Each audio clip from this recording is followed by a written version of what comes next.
Welcome to the Beyond Barriers podcast. If you're an ambitious woman who wants to advance in leadership, then this podcast is for you. This podcast is co-hosted by Nikki Barua, digital innovator, serial entrepreneur, author, and speaker, and Monica Marquez, senior corporate leader, ex-Googler, and diversity expert.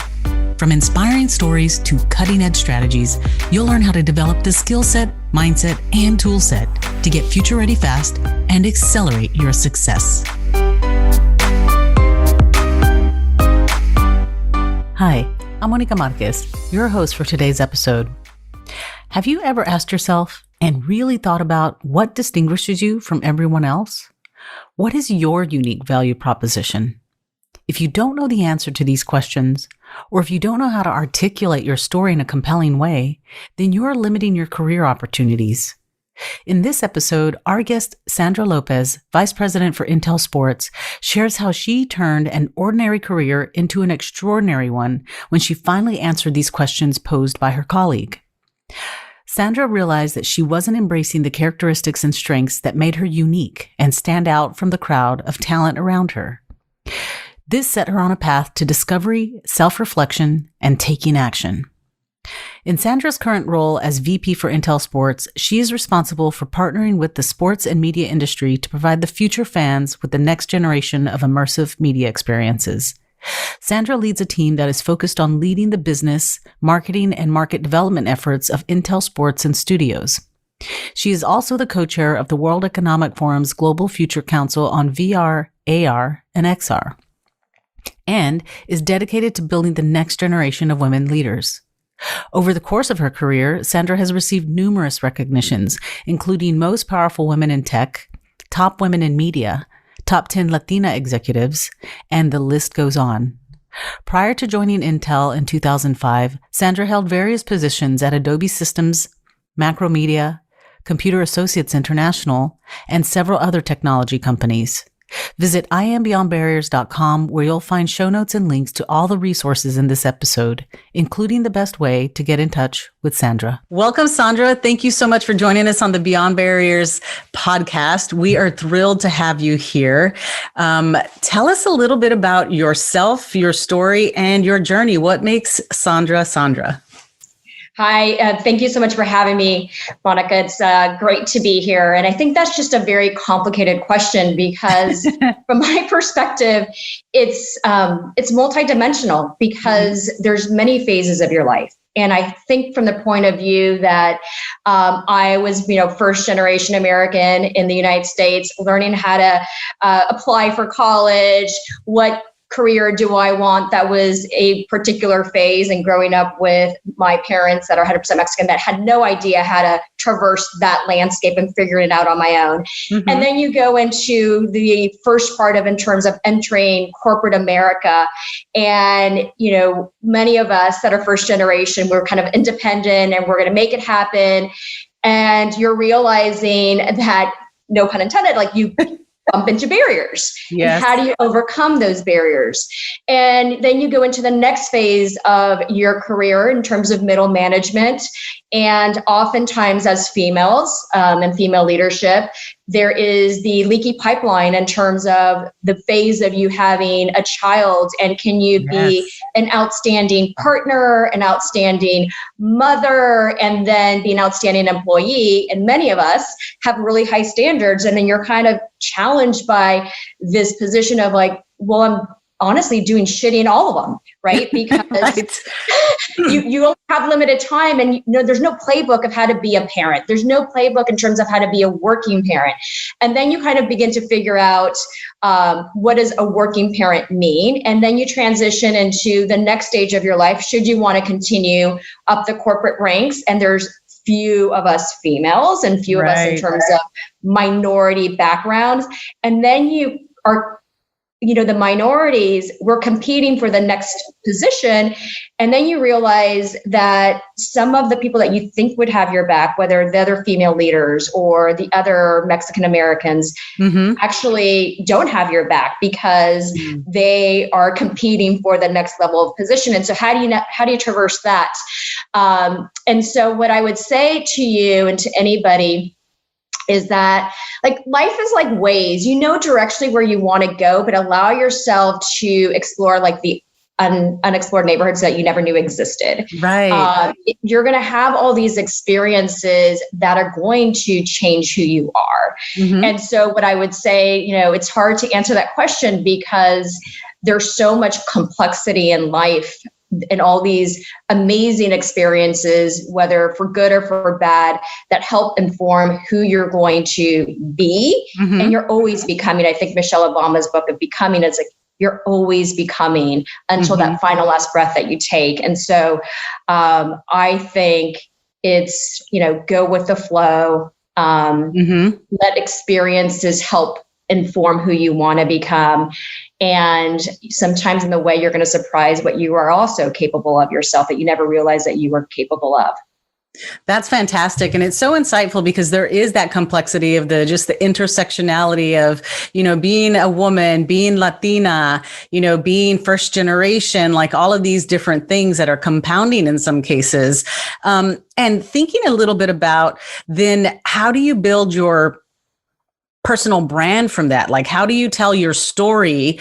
And how do you stand up and stand out, right? And how do you distinguish yourself? And given, you know, your unique expertise too, in building brands and, that, what would you say, how do you apply it to yourself? Like in your career, how have you done that in terms of really looking at yourself and being able to tell your story?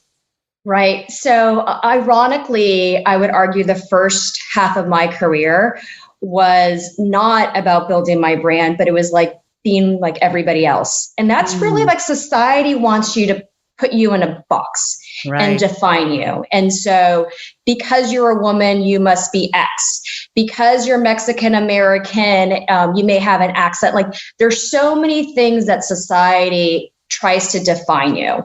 And for the first part of my career, for better or for worse, like being Mexican American and having to go visit my family in Mexico like every summer, and then literally being raised in an upper middle class Caucasian neighborhood, I knew how to be a chameleon. Like I knew how to fit in and adjust to the norms that were being created for me. Yes. And over time, I like to highlight this story because it was when I joined Intel in 2006.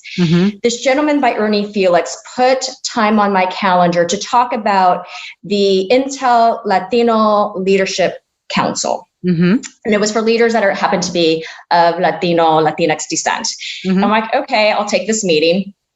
And recognize that for the many parts of my life, I didn't highlight that I was Mexican because I was judged with regards to, oh, you got into college because of affirmative action, not because of your own intellect. Or society would just assume many things about my family, my dad's career. So I would hide my ethnicity. And many people, I mean, I could pass for Caucasian, Italian, Mexican, just because of my, you know, how I look. And so I hid my ethnicity. And when Ernie Felix asked me this question in the conversation, he said, well, Sandra, like, what challenges have you had being a Latina in corporate America? And I'm like, Ernie, like, what are you talking about? Like, I've never made my gender ethnicity an issue.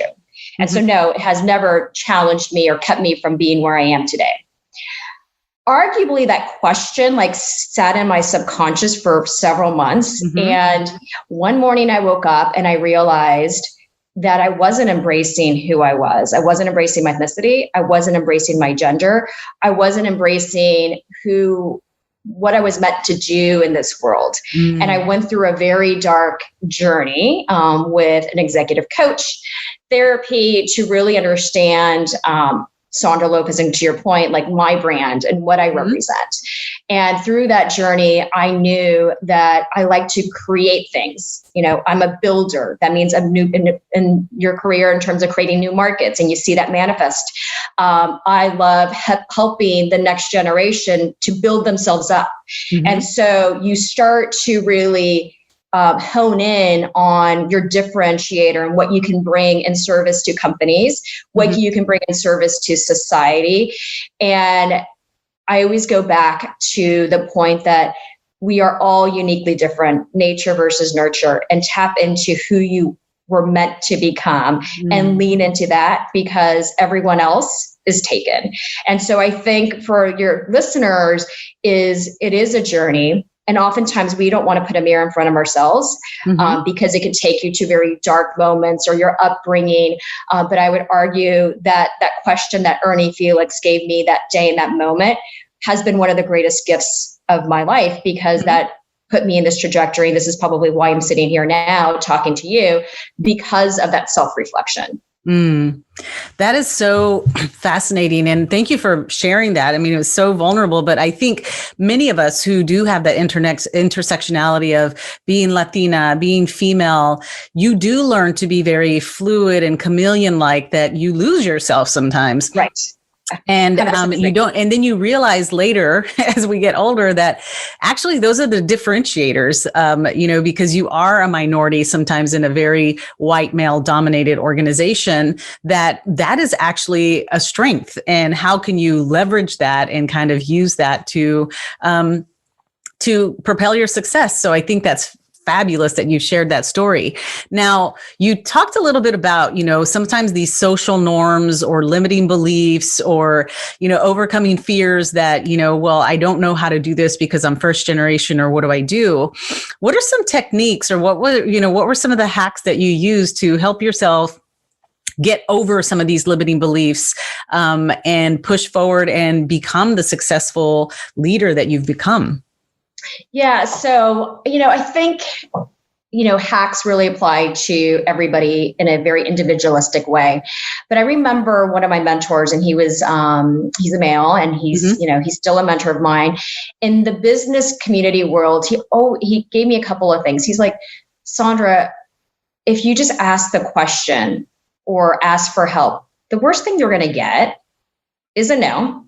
And it's not going to affect your health. It's not going to affect your career, but just ask. And however, as a Latina, that was very difficult when I was asking questions or challenging authority, because as Latinos, the whole concept of respeto, yes, like you don't challenge authority. So what I did, unbeknownst to me, was like doing a life hack, is that I would practice when I knew there was a big meeting and there was senior level executives. I was being well versed on the topic. I would write down my question. I would practice my question literally the night before. And then I would look for moments that there was pause, or where they would say, hey, does anybody have a question? And I said, yes, I do have a question. And I would just wait for that moment to get asked that question. And then over time, I would wait for pauses, and I would say, listen, I have a question. And I would phrase it in a way that I was still respecting the senior leadership. And then over time, I'm not hesitant to ask any questions anytime now, but it took a very long time. And that goes back to like how you were raised. And I always think about like, learn about the person's background and how they were raised, because there will be limitations. And for me, the whole respeto, and what I learned was such a great value of respecting the elders in the household was counter and hurt me in my career. And so figuring out those little baby steps. And oftentimes I think when we talk about things that we are fearful, often are trying to take a big giant leap. And what I have learned is you're better off doing the baby steps. And so, somebody said, 1% better every day, and imagine 365 days from now, how much better you're going to be. And that goes back to the principles of know what you're afraid of and just break it down into baby steps. And that will help you overcome kind of the fear or anxiety that you're experiencing. I love that you touched a little bit about the cultural norms and those, the way that we were brought up from a cultural perspective of like respeto. And the other is, around self-promotion, around mija, just do good work, put your head down, work really hard, and you're going to get noticed. But you and I both know, and we probably learned really quickly, that in the corporate environment, you're going to get passed up if that's what you do. Correct. So tell me, how did you get past the uncomfortableness of self-promotion? What are some of the things that you do to make sure that, you are getting acknowledgement for the work and the achievements that you do? Yeah, I think you're absolutely right. I mean, I learned very quickly. One of the things that I always do and I do to date is I look at other people that I admire from a leadership standpoint and what do they do right and what do they do wrong, and the feedback that they garner. So whether it's people that I know or people that I don't know, one of the things to your point is really grounding themselves on the impact that they're having on business and or society. And so that isn't necessarily like bragging about, look at me, Sandra Lopez, I was covered in XYZ magazine. It was really about, I think it's called the humble brag of you have to, I always tell everybody, regardless of who you are, ethnicity or gender, is have your brag sheet, but translate it to the impact that you're having on the business or on society. And so, and reminding your management. So always ask for the one-to-one professional development conversations and say, let me show you what I've been able to accomplish to date. It's also equally important leveraging LinkedIn because you always want to create value for yourself. I always tell people, you are your own CEO. So as we try to drive market cap value up for companies, why would you not want to do that for yourself? So you look for opportunities on LinkedIn that you're making a difference either in the market that you're serving or social justice causes. And it's grounded on something that is you've executed a program.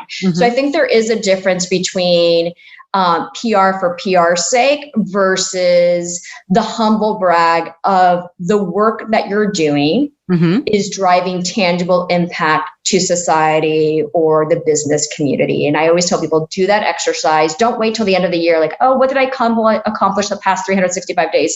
Like every 3 months, create your brag sheet, make it on business impact or societal impact, and share it with others. And then doors will open up because they'll know what you're capable of. And so I think it's something that one should not be ashamed of and should actively pursue. Thank you for sharing that. And I think the other beautiful thing about your brag sheet is that also is the evidence that you need to kind of reflect and look at yourself and propel yourself forward when you have those moments of imposter syndrome or doubt or whatever, to be able to go back to your brag sheet and say, look at this, like, I did this, like I'm amazing. I think that's fantastic. And I think all of our listeners should start, polishing up this brag sheet of theirs and use it for those two reasons, right? To be able to self-promote. And also, I think to your point, Monica, too, like females, like we are not told by society to self-promote, right? We don't take the next job because we think that we're not capable of it, while our male counterparts are like, sure, I'll raise my hand, even if they're not even qualified. So I do think the brag sheet also helps drive confidence in your capabilities, so you can turn no on to an on. Yes, I can make it happen. Yes, that's fantastic.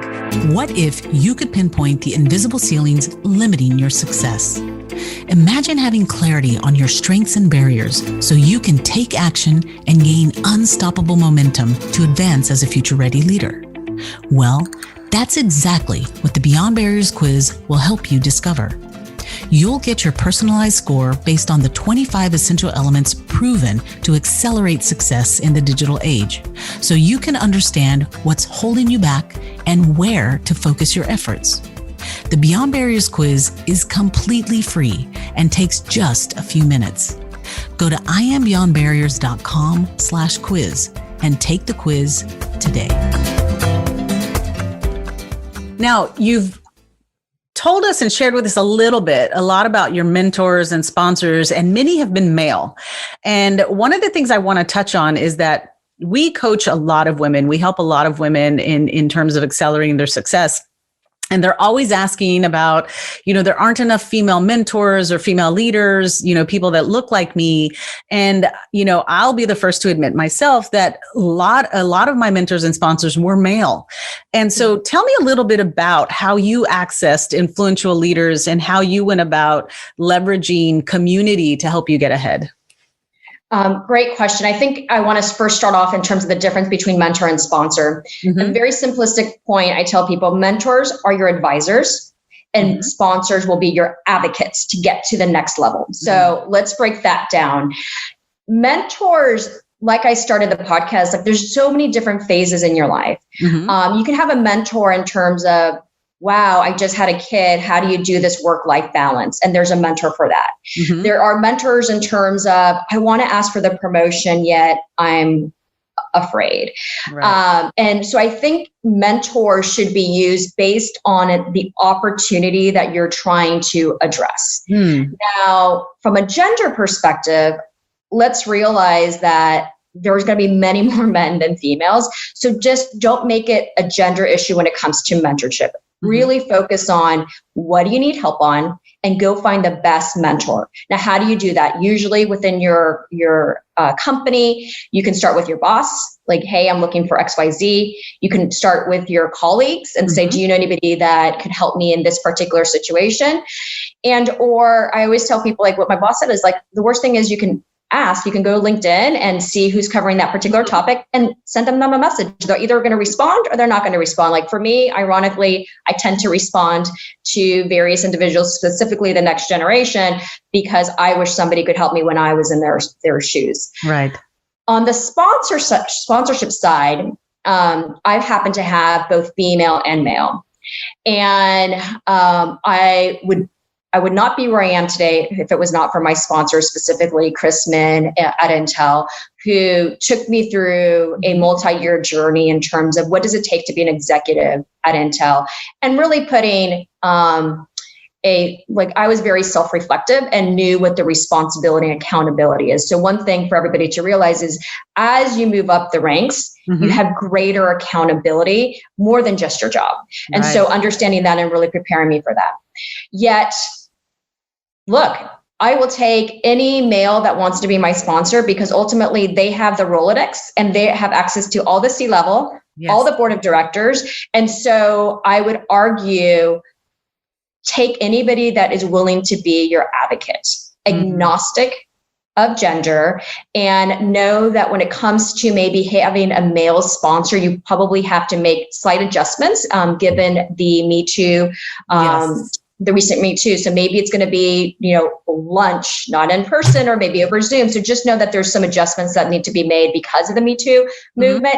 However, it should never preclude you from proactively securing a sponsor. And I would just say when it comes to sponsors and mentors, just try not to make gender an issue. It's really about the best person that's going to help you remove a particular barrier and or open the doors for you. That is so profound. And I'm so glad that you also brought up sometimes there is that male sponsor who may be apprehensive because of Me Too and things going on in society and in the world. But you can be creative, like you said, of making it to where both of you are comfortable. And it's like, just an open lunch or like a virtual meeting or something where it just makes the safe space for both parties. I think that's so important. And the other is that, like you said, sometimes the male sponsors do have much more access, and leveraging them for their access is vital for your success. And we shouldn't be ashamed of leveraging your resources and maximizing your resources because the men do it. That's what the good old boy network is, right? They help each other out. So why not take the offer when they say, hey, I want to advocate for you, then just say yes. Like, don't be afraid to do that. I think that's fantastic. Now, share a little bit about, because you have been successful and you've taken big risks, you've even changed lanes, right? And in terms of where you were going, and then you went to Intel and doing different things. How did you make those decisions? How do you kind of take those risky decisions and make those decisions? What do you do? Is there a process you go through? There isn't a process. And I will tell you, it's going back to the earlier conversation around really trying to understand you and really becoming the best version of yourself. And sometimes the greatest growth is when you're the most uncomfortable. So I want to highlight a particular moment in my career that many people would think would have been the wrong decision, but arguably it was an amazing decision, is when I came back after giving birth to my amazing, who's now 10-year-old daughter. I was given the opportunity to either, maintain the consumer brand or pursue this effort called new business. And honestly, Monica, it was so vague. I'm like, what is this new business? What is Intel doing? Yet I knew that I was a builder. I cannot be in positions that are about the stagnant growth, like it's being stagnant, or just keep the status quo moving forward. So I took the risk of moving towards this new position, which meant having zero team members. Right. So it went from like a large organization to a team of one. That in many businesses would be viewed as a demotion. But for me was an opportunity to grow and learn and be part of the company's transformation, even if I was a team of one. And that led me towards a career pivot, moving away from the world of marketing. And I had this aspiration to be a CMO, but it's because I didn't even know what maybe being a general manager would be. And I didn't realize that maybe I had the capability of, managing a P&L and doing business development. So that career pivot allowed me to enter into the business unit world, which is much closer to a P&L and driving revenue for the business, which is much closer to having direct relationships with customers. Right. And I love being in those roles. I thrive in being in that type of position. And now, I lead a team, I create new markets, I can I feel like I'm always part of history. And so I use that as an example that sometimes you're going to be at a crossroads and you're going to have to make a decision. And society will tell you, Sandra, stay with large budgets, a large team, that equals success. Right. And I defied that norm and I went with what was in my heart. And I think because of that, my career trajectory just took off, and I have met so many amazing people. And I know, I go back, I'm like, because I made that decision, that gave me the opportunity to go speak at Davos. Because I made that decision, I now can flex muscles that I didn't even realize I had. And so I think the biggest thing that I think everybody should think about, and I mention this frequently, is that society is going to force you to make decisions that you think is the right thing to do. And I challenge everybody is do the right thing for you, as long in the process as it's kind. And you are going to be a happier person. And so I think we all have inflection points. And I think it's just a lot of self-reflection, self-awareness, and buck the norms. That is so inspiring. And so, you took a chance, you took this role that was blank slate, right? You had this whole, and you have this pioneering kind of drive and mindset, right? Like blank slate, I can do these things. Now, I'm sure there may have been some setbacks and failures along the way, because when you don't know, it's just like there's the unknown. How do you overcome those setbacks and failures, when you did come across them? There's this book called The Growth Mindset, and failure is learning. Yes. And I think this goes back to why have we made failure bad? Why have we defined failure as equivalent of not succeeding, when there have been so many examples of entrepreneurs that have now created multi-billion-dollar businesses? They have failed multiple times and have succeeded. So I think we need to reframe the word failure, and failure equals growth that enables you to do better. And so I embrace failure. It took me a while to learn about that. Right. But for me, we have many failures. And as long as you don't repeat the same failure twice, because that means you didn't learn from it. So I would say, don't be afraid to take a step forward because you think you're going to fail. At that point, you're already sabotaging yourself. Do not do that. Take the step forward knowing that you're going to make it. And in the process, you may have setbacks, but those setbacks were only intended for you to learn, because that experience is going to help you with the next barrier that you may confront moving forward.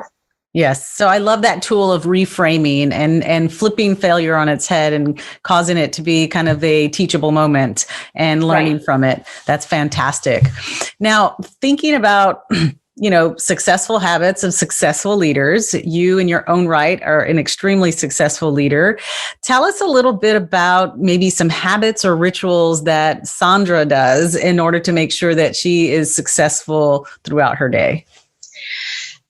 This may be like overexposing, but I will be transparent. COVID has done a number on me.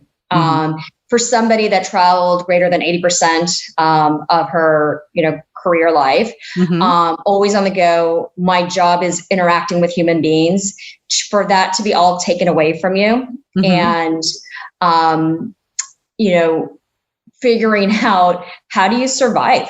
Yeah. And more than anything, it's your mental health. And so when COVID began, the first 3 months, it was like, I got this. Of course, to your point, like I'm a survivor. And then during the summer of last year, it definitely began to take a toll. And I started to explore, I meditate. I always meditate. I do transcendental meditation because of the stressful job that I have. But then I went further into really understanding your body, your mental health. And so I have, I call it there's a book called The Miracle Morning. I took parts of it, but I also applied it for myself. There's nothing like starting your day off right. And so I block, and it's about creating boundaries. My morning is untouchable, usually before 7:30.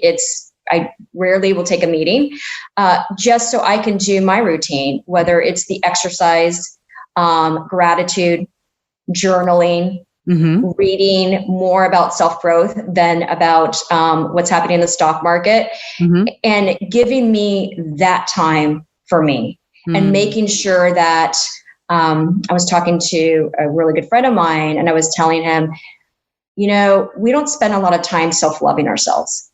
What a concept. Right. But if you don't love yourself and you can't show up the best person that you could possibly be, then you're going to struggle. Your productivity will be impacted, both on your personal and professional life. You will not feel like you will not feel rewarded. So for me, what I do is I put myself first, so then I can show up for everybody else. And so I can show up for my company as well. And so I would say because we're all different, everybody's life hack is different. Right. Go on your own journey. I like to run. I never was a runner, but with COVID, I became a runner. And one of my employees said, well, I'm not a runner. I go, then don't run, but go find something that's gonna give you adrenaline and make you feel better about yourself, and go try different things and figure out what hack is the best one for you. So I do think the importance of boundaries and really protecting those boundaries. And it's okay to tell your boss, no, I can't take that meeting unless it's urgent, because I need to focus on me.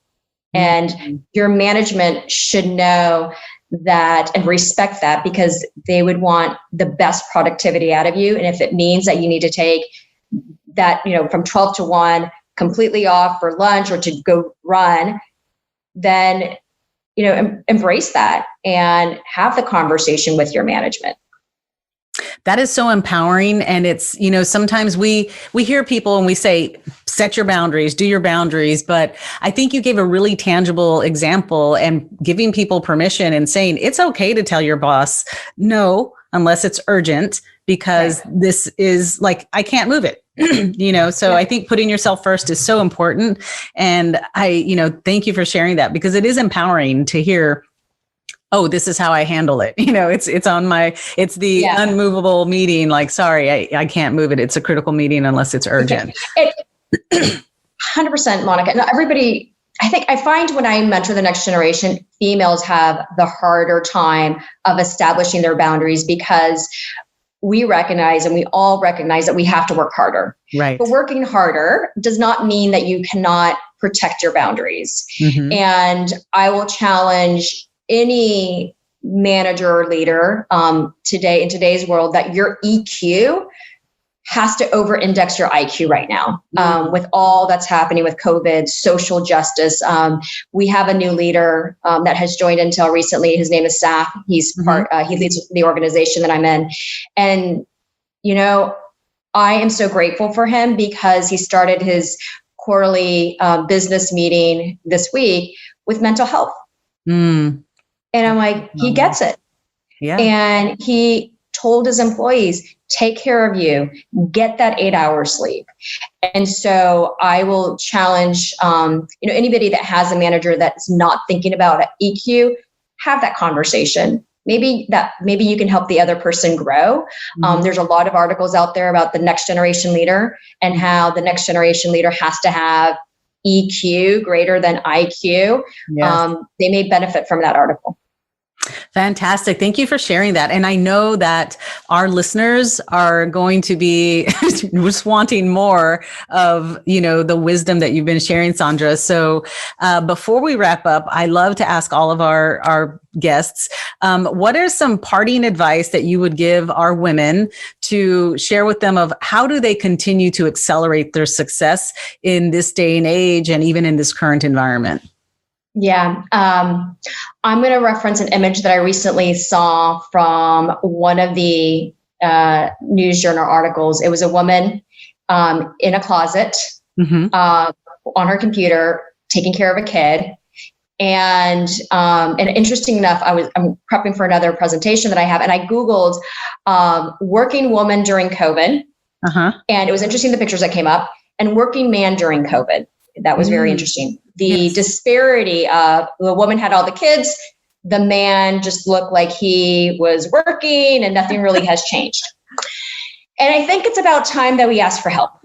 I think it's about time that our partners, whether it's family members, et cetera, to take off the load, because the middle management they are leaving. Females are having to choose to leave their career over the male.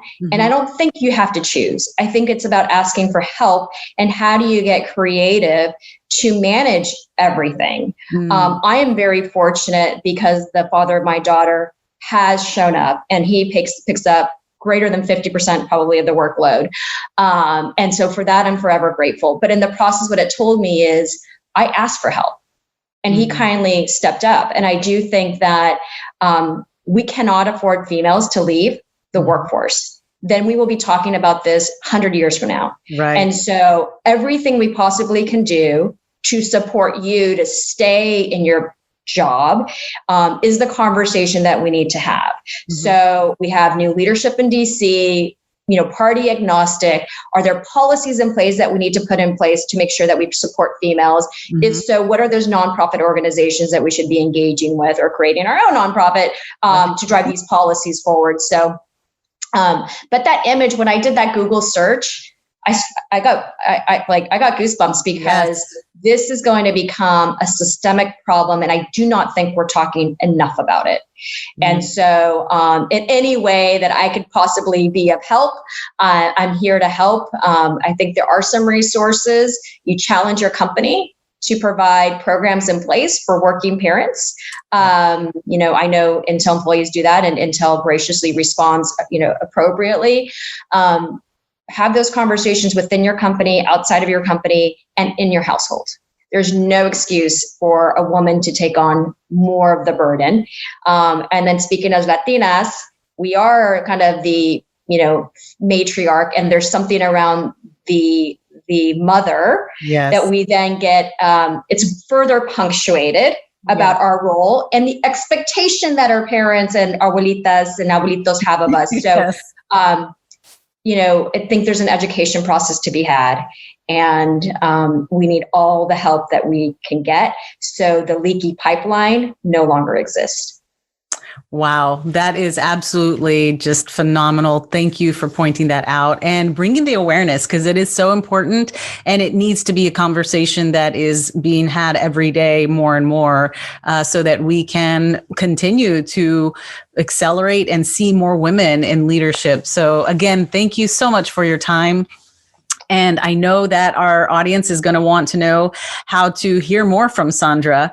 How can they follow you, keep in touch with you? What's the best way for them to reach you? I'm on LinkedIn. You can, follow me LinkedIn. You can message me. I know my admin partner always gets frustrated, but look, I do have monthly mentor days. I do that because I know, Monica, you and I talked before. I never had, when I started my career, mentors and sponsors were very few and far between. Yes. And I know in my first part of my career, if I had access to them, I maybe would have made different career choices. Mm-hmm. And so now, and you mentioned Beyond Barriers is to accelerate careers. Yes. I'm here to help accelerate somebody's career, and so they don't go through the challenges that maybe you and I had to endure, and they could avoid those pitfalls. Fantastic. Well, again, thank you so much for your time. And I know that your pearls of wisdom are going to reach many, many individuals and inspire them and empower them. So again, thank you so much. No, thank you for having me. And thank you for Beyond Barriers. I think it's a great program. And thank you for all the work that you've been doing. Thank you for listening to the Beyond Barriers podcast. There are thousands of podcasts out there, and we are so grateful that you've chosen to listen to ours. If you enjoyed the show, please leave us a rating and tell a friend about it. And subscribe to get new episodes every Monday, Wednesday, and Friday. Visit iambeyondbarriers.com, where you'll find show notes, links, and the best way to connect with our guests. See you next episode.